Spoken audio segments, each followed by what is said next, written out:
Yahweh nanga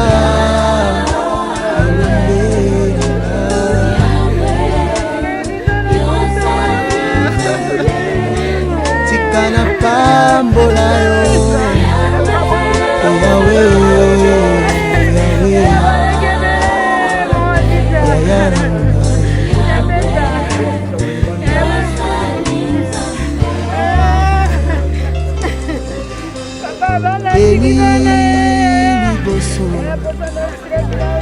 ya banzambe ya bala Yahweh olakisaki ozali nzambe ebongo mose na maya monana Yahweh olakisaki ozali nzambe tikana pambola nkolwe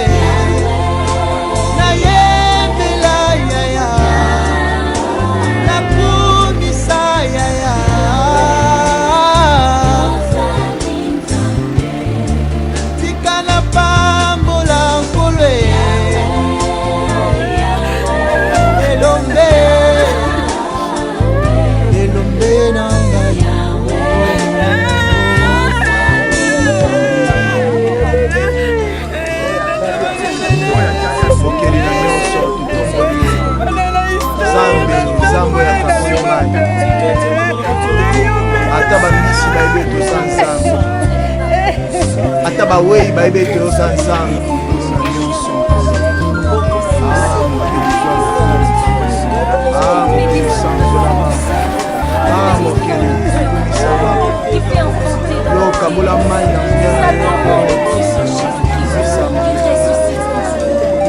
Nzambe alolenge ninyoyo ata bakufi bayoka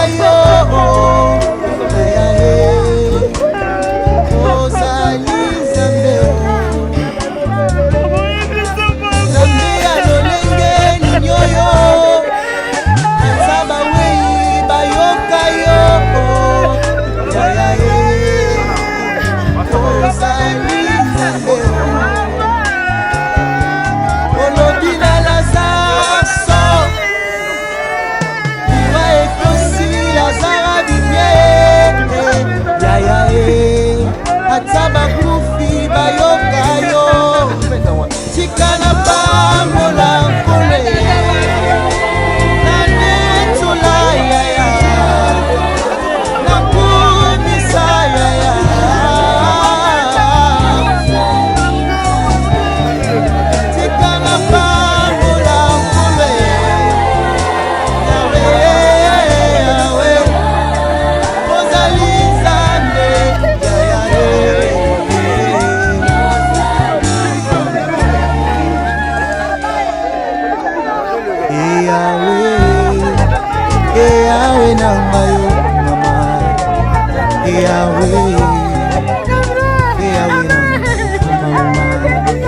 soki naza koyemba mpona yo nayebi ntina kozalisi mama makasi nanga eyawe mama elikya nanga mama makasi nanga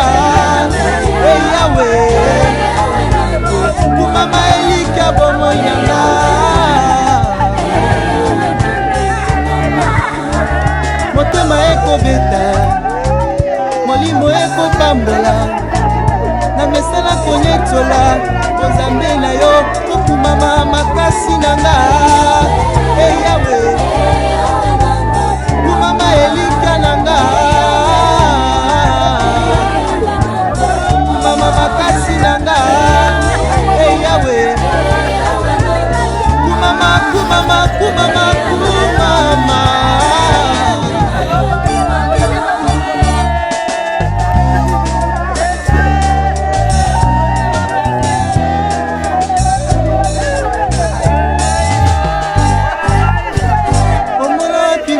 mokili alonga etumba kati na liwa oyo ayokufa yango epesi elonga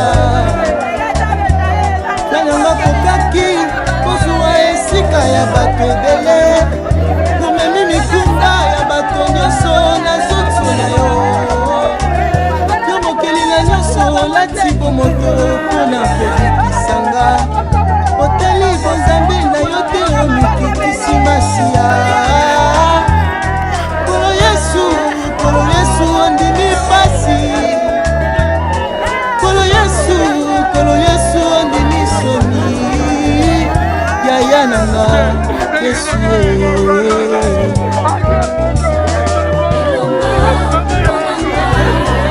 makasi Elika makasi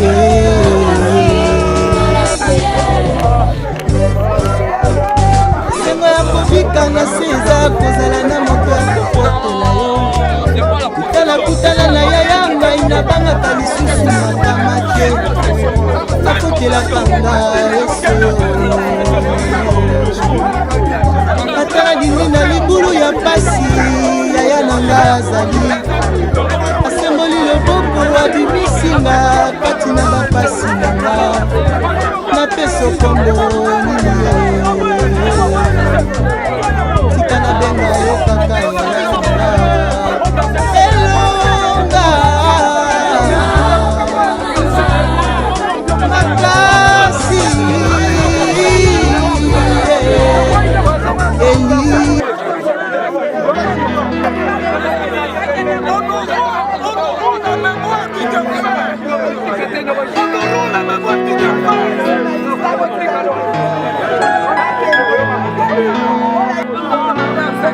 mabanzo nanga ekanisi lisusu oyo sali elekebele oyo lakaki okokisi yango eza na ntina nazosanzola yo zembo nanga mpona mosantu ntango akolelalela esi eleka ekomi ntango ya kokumisa mokonzi oyo abongi na lokumu nyonso yaya na ngai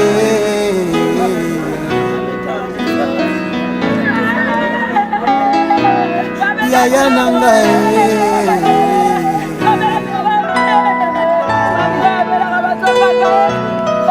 soki azela likolo akoyembela yo alobi ete koza Jehova Rafa masanzoli wana ekozala lokuta ete ange atikala kobela te lolenge ekani ya experimente guérison na yo aloba koza Jehova Rafa manzela olekisanga esala ete nabima na loyembo liboso na yo guérison nanga se yo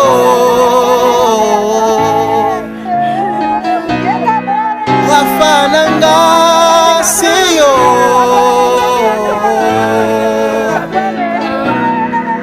appui nanga se yo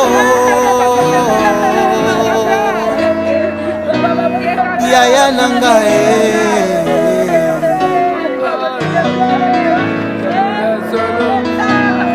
Rafa nanga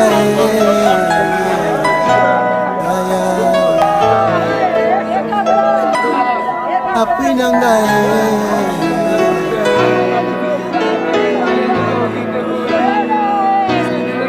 Rafa nanga si yo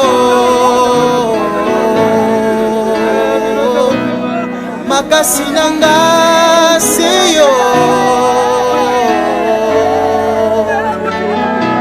elika nanga seyo yaya nanga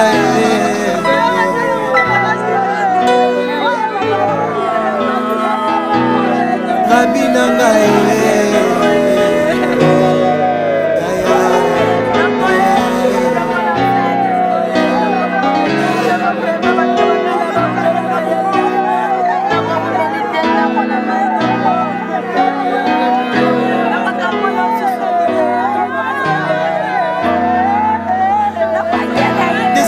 émotionnellement na ba problème ya vie natangi balivre naluki baconseiller sans succès kutana na yo mikakatano nyonso etikala na se po etomemanga likolo nasanzola yo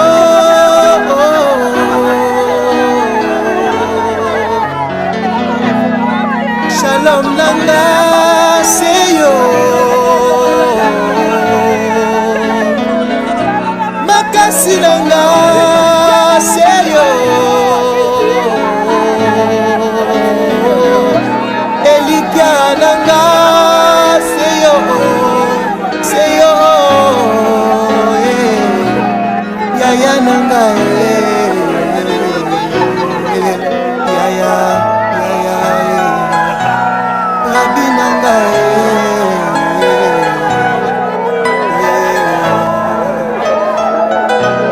papa nanga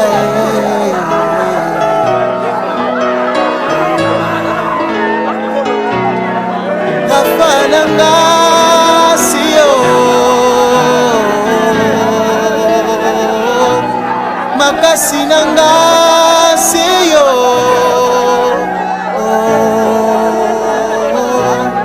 yaya nanga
Mbote apa? Mbote. Papa tomoni kati matanga ya papa sana. Ngai naza noko na ye, na kubenga ye noko. Naza na famille na bango, babotaki bango 7. Sur 7 mwasi moko kaka mama na ngai. Ye azalaki 4e aîné na famille. 4e aîné na famille. Oyo alandi azali awa. Papa beta belaki te. En tout cas, kubela papa ya noko na ibi penda kubela ya noko te. Nazalaki na sala kananga na boma, nazalaka na boma. Dans une formation ya noko, c'était lundi. Dans une formation lundi que noko à côté hôpital. Quand on a eu une formation que noko à côté hôpital, mardi na musala na musala na hôpital, na ba 21h na monika coup de téléphone ba benga na ya mwasi ya noko mususu ayisinga ke noko na yo Cabral akufi na ibisi infirmier de garde na bia kanga hôpital. Donc nazonga na kanga ndako na kanga na ndako zongi na ngai na ndako na ye na vandi ntongo nakei epai ya leki na ye oyo azalaki asalaka na OCC nakei epai na ye nakomi kuna nakuti mpe leki na ngai ya mobali tozalaka na ye tolali wana toute la journée tolali wana effectivement.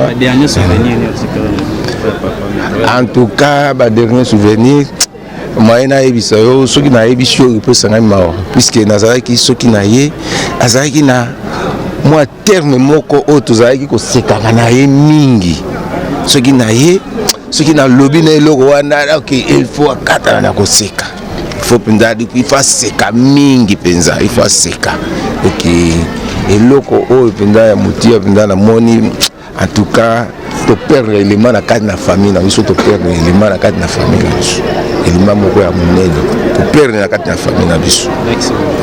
Merci.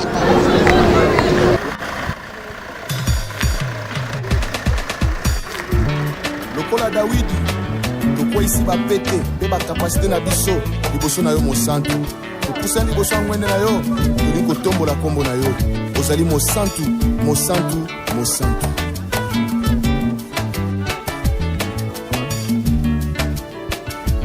Kolona belemi liboso ngwende na yo ya bokonzi mpona kokumisa nkombo na yo bosantu bonzambe na yo ozali mosantu mosantu mosantu masiya yokumama ozali mosantu mosantu mosantu masiya yokumama kolona belemi liboso ngwende na yo ya bokonzi mpona kotombola nkombo na yo bosantu bonzambe na yo oza mosantu mosantu mosantu masiya yokumama oza mosantu mosantu mosantu masiya yokumama obongi na nzembo obongi na nzembo obongi na nkembo mosantu ya lola ya mayango obongi na banzembo obongi na banzembo mosantu na lola ya baloyembo obongi na nzembo ekonesasa motema na ngai obongi na nzembo mosantu na lola ya mayango obongi na banzembo obongi na lokumu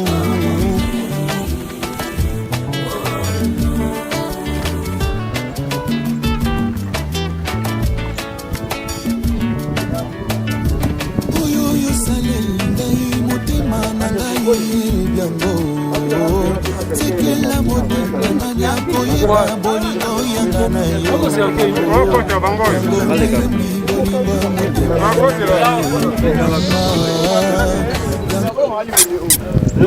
Chief kamera pesa mutu pesa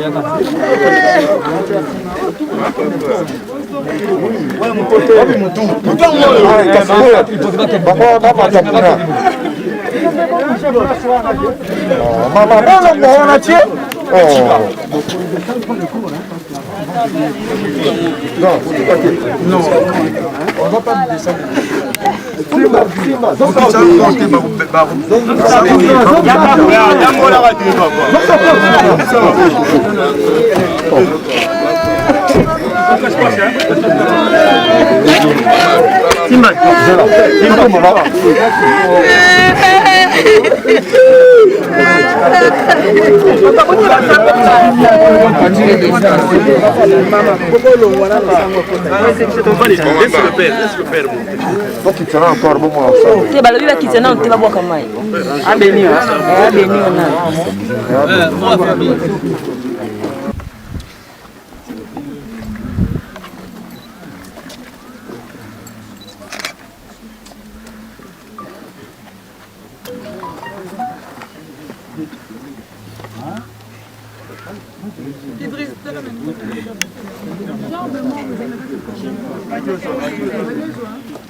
L'oraison funèbre en mémoire de feu professeur Beta Mwakatita Moura, Cabral pour les intimes. Mesdames et messieurs, en vos titres et qualités respectifs, chers membres de la famille Eploré, s'il est vrai que la naissance est un grand mystère, elle correspond néanmoins à un phénomène tangible, car il est possible non seulement de voir et de toucher un enfant qui vient au monde, mais également d'être témoin de son évolution. D'autre part, chacun de nous doit son existence à ce phénomène. En revanche, personne ne peut décrire la vraie-vie en connaissance de cause ou témoigner de sa propre mort. C'est pourquoi la mort demeure une énigme, une chose difficile à comprendre, à expliquer et à connaître pour le commun des mortels. Dans l'absolu, il est vrai que l'homme est voué à cet évident mystère, à une destinée à laquelle il ne peut pas se dérober.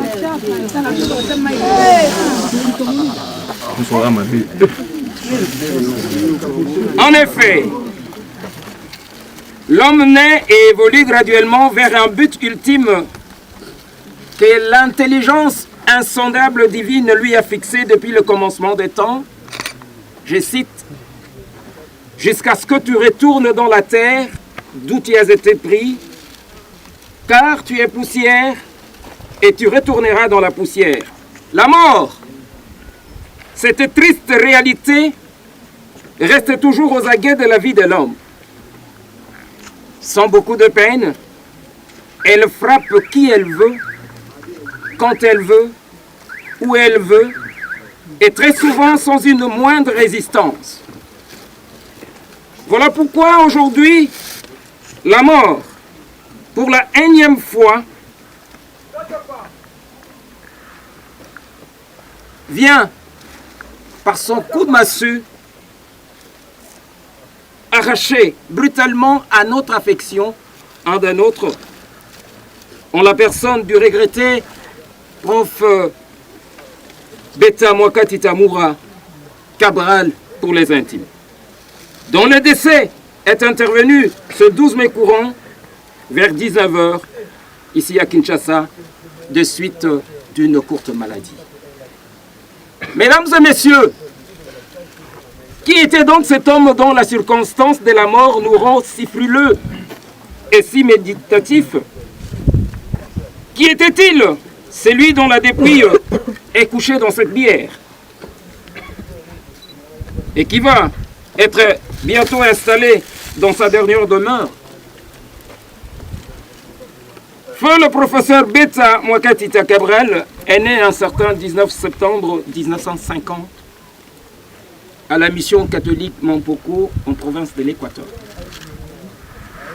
Fils de papa Joachim Beta Mondonga et de maman Akumadwa Ebenze Louise, tous deux décédés.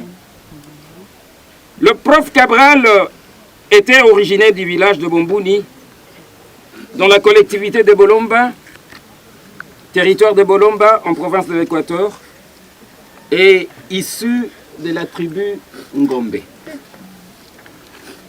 Après ses études primaires en 1962, où il obtint son certificat à l'école primaire de Bukongu-Ikela, le jeune Cabral sera admis au cycle d'orientation du petit séminaire de Bokuma, non loin de Mbandaka, où il obtint son brevet. Après l'obtention de son brevet, le jeune Cabral sera inscrit au collège Sainte-Anne et ensuite à l'Athénée de Kalina, l'actuel Athénée de la Gombe, où il obtint son diplôme d'état en section littéraire, option latin-philo, en 1969. De 1970 à 1974, il a œuvré comme journaliste sportif dans le journal Massano de Moussa Camus. En 1974, après avoir obtenu sa bourse d'études, le regretté prof Beta Mwakatita Moura Cabral quittera le Zaïre de l'époque pour l'Union des républiques socialistes soviétiques, URSS pour sigle, l'actuelle Russie. Il y séjournera pendant 11 ans jusqu'à l'obtention de son doctorat en agrochimie, pédologie et nutrition des plantes. Rentré au pays, il va commencer à dispenser les enseignements à l'Institut supérieur des techniques appliquées. Outre sa traditionnelle fonction d'enseignant d'université, le prof Beta a exercé les fonctions ci-après. De 1994 à 1998, il est nommé président de la délégation syndicale de l'ISTA. De 1998 à 2000, il est nommé chef de section préparatoire. De 2000 à 2002, il est nommé chef de section adjoint météo. De 2003 à 2009, directeur général de l'ISTA. De 2017 à 2018, il est coordonnateur chargé de foyers améliorés. De 2019 à 2020, l'année court encore, chef de section météorologie. Il s'y est de signaler également que prof Beta fut doyen de la faculté d'agronomie, environnement et développement durable à l'université Simon Kimbangu, ISK en sigle. Mesdames et messieurs, le prof Beta Mwakati Tamoura Cabral fut aussi un bon époux et un père de famille pénétré d'un sentiment profond d'affection pour ses enfants et tous ses dépendants. Il s'en va et laisse derrière lui une veuve et plusieurs enfants et petits-fils, dont certains sont à l'étranger et ne sauront pas venir dire adieu à leur père à cause de Covid-19. Cabral, qu'est-ce que tu aurais souhaité que j'ai dit sur toi que je n'ai pas dit?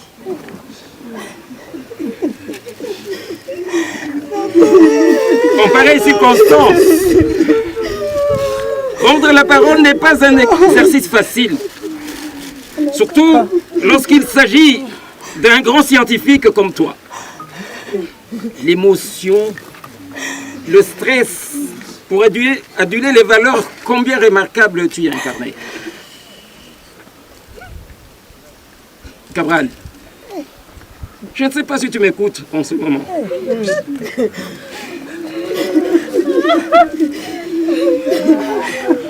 J'aurais bien voulu que tu écoutasses tous ces témoignages qui ont été dits après que tu nous aies quittés. J'aurais souhaité de ton vivant que tu les écoutasses. J'ai compris que tu n'étais pas vraiment ce que tes détracteurs répandaient autour de ta personne. À vous, chère épouse, chers enfants et chers membres de la famille, seul votre courage sera une arme efficace pour affronter cette absence éternelle de celui qui a été pour nous, qui un mari, un papa bien-aimé, un frère, un cousin, un oncle et j'en passe.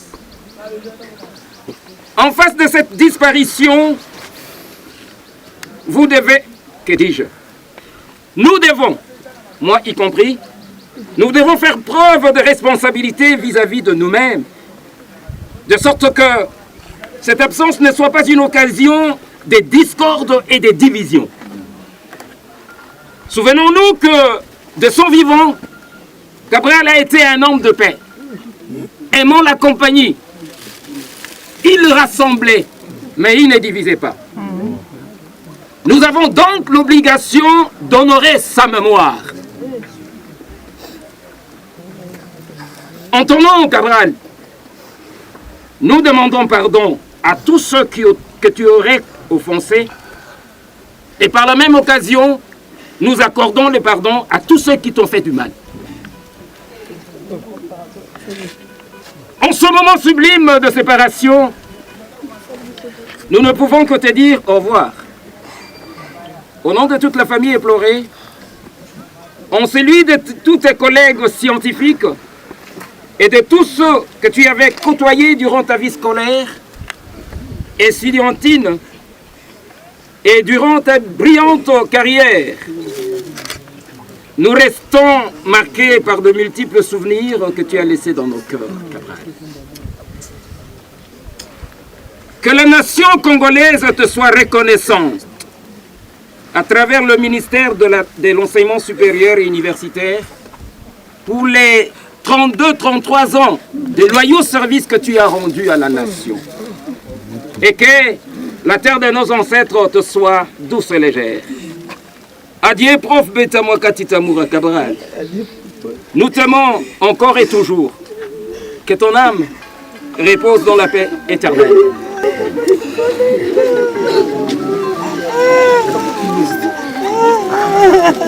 Ata pe ya mwana pe ya elimo santu ndeko wa biso alala na boboto kino mokolo okosekwisa ye mpe mwinda mwalobiko motanela ye tokobondela bongo mpo ya Yesu Kristo mokonzi wa biso obileko binso seko. Amen. Mawandeko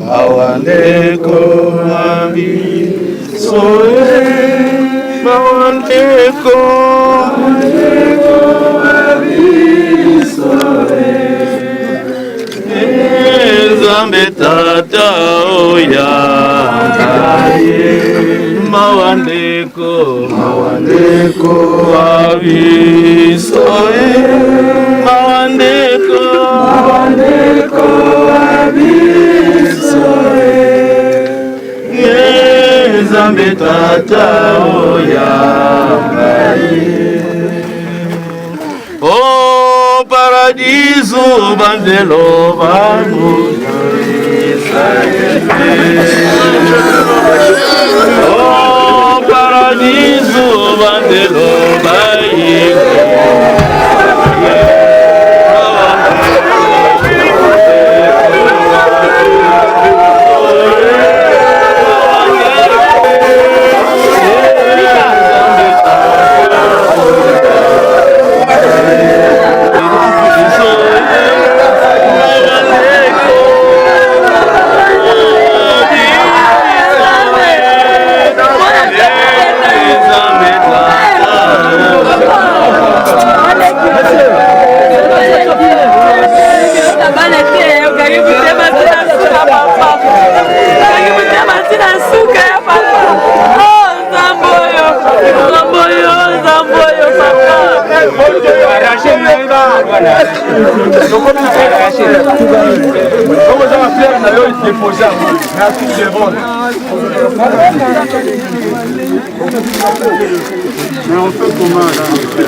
Engayo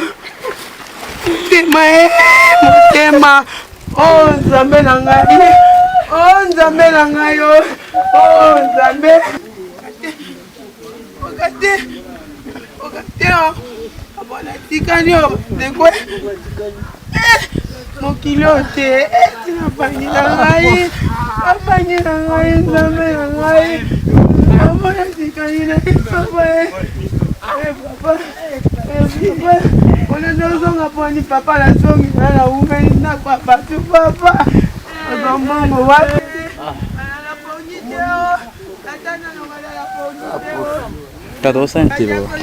Mbote. Bon, pas bête pas nanga comment papa nanga parce que na bénéficier mingi pas na comme bas conseil comme comportement. Donc on a bénéficié que pas papa nanga pour biso ba pour atika biso bana mike. Donc comment ka parmi moko parmi papa nanga ya ista. Parmi papa nanga ya ista donc comment ka moko ya ba papa nanga Nathalie ninga bandaki ko conseiller ngai reftanga pour en tout cas na kuta ina papa mususu awana donc tant na côté na ista parmi bateau bandaki bambaki nga na ista bandaki conseiller ngai parce que je suis génie dans un chercheur parmi chercheur RDCP à ista donc prof vraiment contribuer ma casse na vie na ngai na vie scientifique na ngai ba conseil ba orientation surtout malgré tout le kaboli biso malgré bon lokola ki Nzambe a battre la molimo nae parce que parmi ba botorto bambanga na ista et pas là parmi comment loi papa nanga comment papa nanga kotambola nae kolia nae kovanda nae donc akomaka papa camarade ya nanga le ballon joué ba rôle belé papa nanga ou papa nanga camarade nanga ya nanga donc en tout cas na habité pour ni bâtiment ba maintenant mais ne fallait pas jouer moli monnaie na ma o sanga tike quand même envie ba o ya salisi parce que ça si ba te belé ba comme ba conseiller Félix et président Félix Antoine Tshisekedi Lombo comme ba conseiller na ba cadre ba compagnie minene de temps mené comme ce que ba pesa et charge et récompense bola o ya sali a tike biso en tout cas nous sommes vraiment à jouer moli monnaie et ça en paix. Merci. Elenga Congo, Glodidia Sika, la mignonne, la mignonne, Tracy Belenga Pro, Tracy Belenga Pro, Kata. Beauté, suivez Elengi à Congo pour avoir toutes les informations concernant l'actualité congolaise. Pour l'organisation de mariage, anniversaire, soirée, animation DJ, maître des cérémonies, un service traiteur, sans oublier un chariot, nouvelle technologie pour vos mariages, entrée, gâteau. Pour plus d'infos, contactez Elengi à Congo TV. Subscribe Elengi à Congo. Na Elengi à Congo TV. Toko diembe la biso tu. Toko diembe la biso nyonso.